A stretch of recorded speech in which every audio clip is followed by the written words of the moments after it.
As a child of the 80s, almost every movie I watched growing up was part of a trilogy. Indiana Jones, The Karate Kid, and of course, Star Wars. There were only 3 of them back then. So when one of my seminary professors asked us to select a modern film and analyze its theological messages, I chose Back to the Future. For those of you who missed the 80s, a brief synopsis.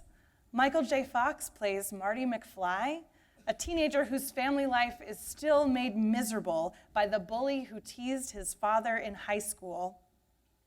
Misunderstood by his own parents and teachers, Marty befriends disgraced nuclear physicist Dr. Emmett Brown. Dr. Brown, or Doc as he is called, has refurbished a 1981 DeLorean so that it can travel through time. A series of even more ridiculous things happens, and Marty ends up transported back to 1955, the year his parents met. It isn't long before Marty unwittingly ends up in the middle of his parents' love story. For a few frightening days, it appears that because he has prevented his young dad from being hit by a car, his parents may not meet in the way that they originally had, and Marty will never be born. Ultimately, though, his intergenerational meddling changes his parents' lives and his own life for the better. The end. But remember, this is a trilogy, and soon Marty finds himself messing with destiny again. It takes 2 whole movies, a frightening look at himself in the far-off future of 2015, a trip through a scary parallel version of 1985, and a romp through the Wild West to sort out all of the messes that he's made. But ultimately, he finds himself back in 1985, somehow unscathed, and prepared to make better choices for his own future. Back to the Future has a number of important messages. Believe in yourself, don't let bullies run your life, don't do something stupid because somebody calls you chicken, and that your parents were once cool young people before they had you. But the most pertinent message of the trilogy is this: what we do at any moment in time has an indelible and sometimes unforeseeable consequence for the future. I call heaven and earth to witness against you this day. I have put before you life and death, blessing and curse. Choose life. In Parshat Nitzavim, which we read this morning, the Israelites are assembled and brought into an everlasting covenant with God. We are reminded that there are consequences to both our actions and our inactions, and that the choice to act is ours. Our adherence to the covenant would bring us long life, fertility, and security in our land. Our disloyalty to God through the worship of idols and the breaking of God's law would result in barrenness, famine, plague, disease, and exile. In Nitzavim, the choice seems obvious. Who wouldn't choose life and blessing over death and curse? For our ancestors, choosing life meant following the rules of the Torah to the letter, so that God would provide us with life-giving rain. But what does it mean for us to choose life today? What are the blessings we hope to bring about for ourselves and the world we live in? How do we go about choosing them? And in any given situation, is there only one right choice? This question figures heavily in Lionel Shriver's novel, The Post-Birthday World. Irina, the novel's heroine, is generally satisfied with her life at the beginning of the story. She enjoys her work illustrating children's books and the company of her longtime boyfriend. One evening, however, Irina finds herself dining alone with an old friend. It is his birthday, and at the end of the evening, she finds herself desperately wanting to kiss him. From here on in, each chapter is written twice. The first version records what happens if she gives into temptation. The second recounts what happens if she restrains herself. Some of the ripple effects are minor. A pie that does or doesn't set in the refrigerator. A painting project that does or doesn't get finished. But some of the results are life-defining. A brilliant piece of art that does or doesn't get created, a marriage that does or does not take place, a child that is or is not conceived. Unlike many books and films where multiple paths are offered, there is no sense that one of Irina's lives turns out better, significantly, or that one of them was the path she was destined to follow. In both stories, she experiences love and loss and discovers the best and worst of herself and the person she's chosen to be with.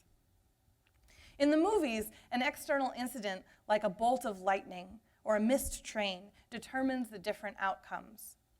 But here it is Irina's own decision that determines her destiny. In both stories, it all comes down to one seemingly small, seemingly simple choice: to kiss or not to kiss.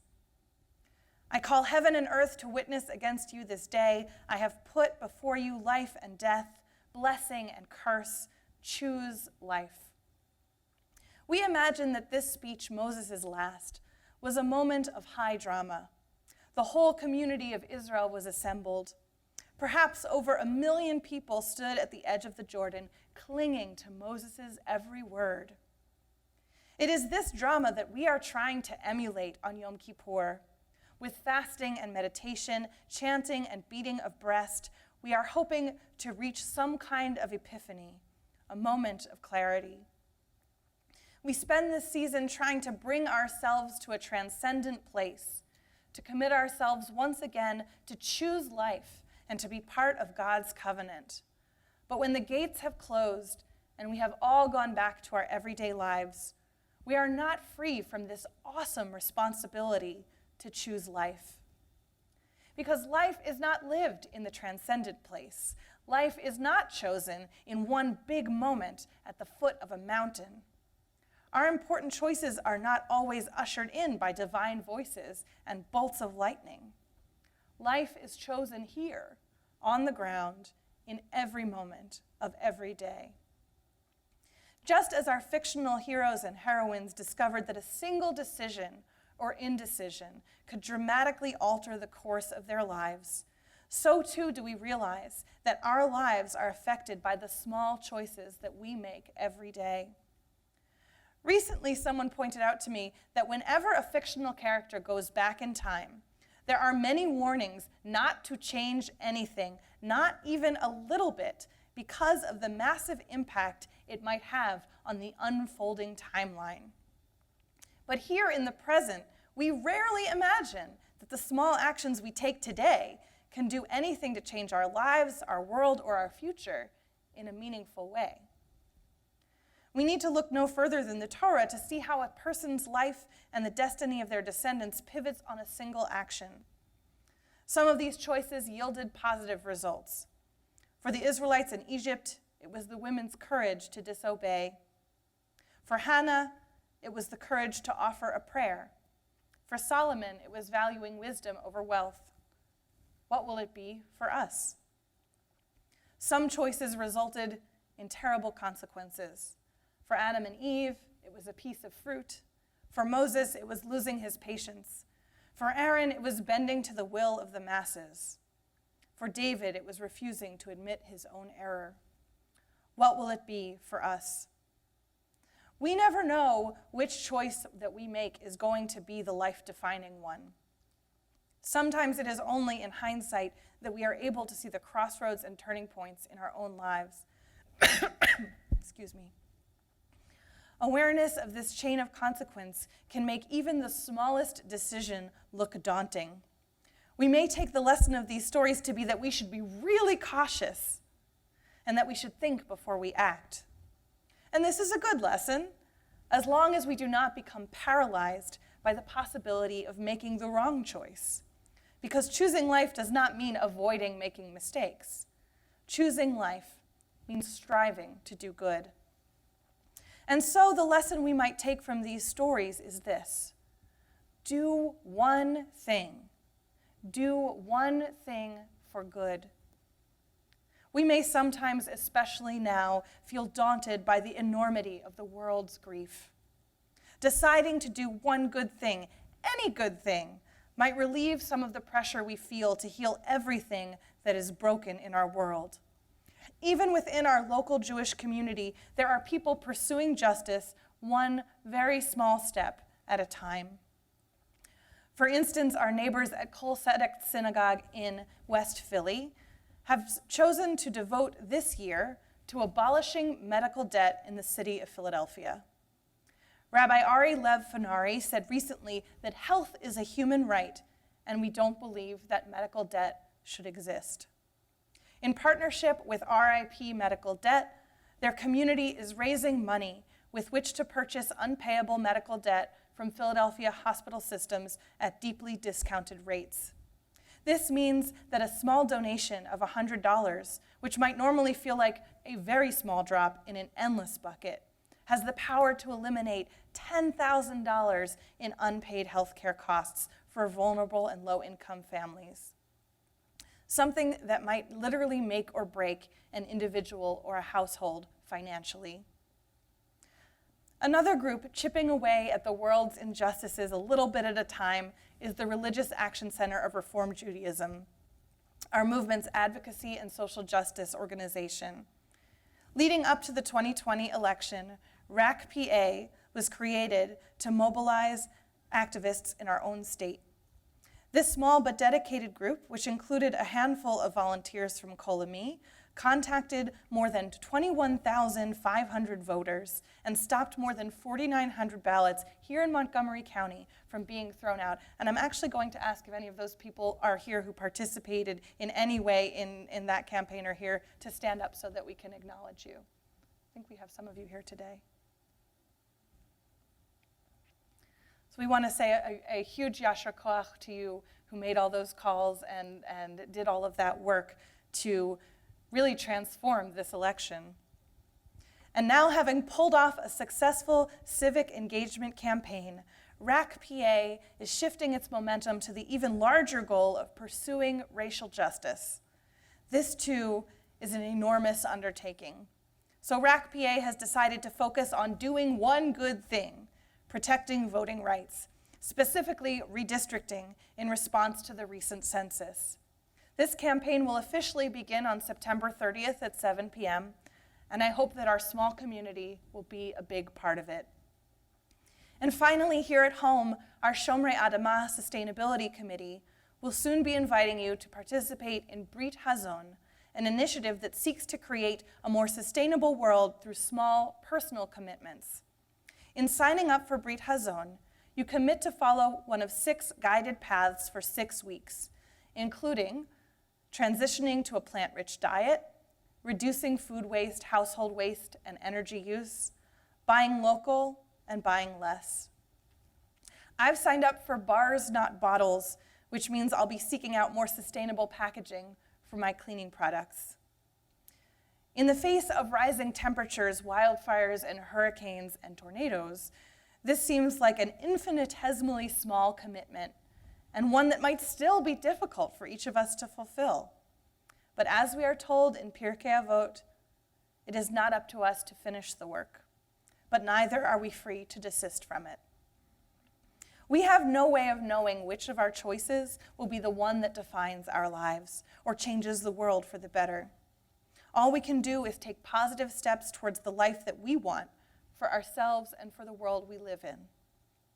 It might be difficult to figure out what to do first. It might be tempting to stay wherever we are rather than to risk upsetting our delicately balanced lives or failing at the one thing that we are trying to do. But inaction is not an option in Judaism. In Deuteronomy, as we are given instructions as to how to return lost property, we are commanded, lo tuchal lehitalem. Literally, you must not hide yourself from this responsibility, even though it might not seem significant. You cannot do nothing. You cannot be indifferent. We must recognize that even when our actions yield small results, they are part of a larger picture than what we can see. We have little control over what ultimately becomes a curse or a blessing. We can only control the choices we make right now in this moment. At the end of the final Back to the Future movie, Marty is given the opportunity to return to the same spot where he had made a life-changing mistake. Even after all of his time traveling, he doesn't realize that this is the choice that will define his entire future.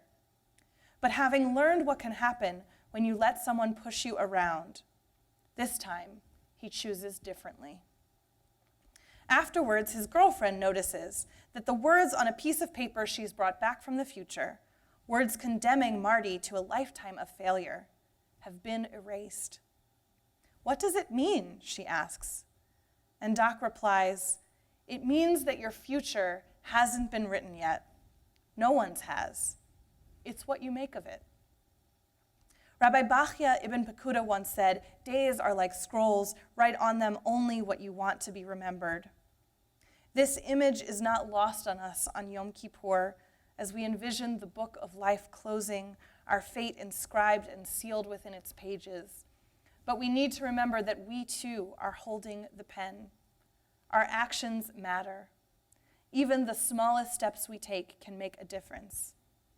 As we begin the new year, we ask for the courage to shape our lives and the world around us, one good action at a time. And as the pages of the book of life turn from 5781 to 5782, we ask for the wisdom to write carefully, and let us say, Amen.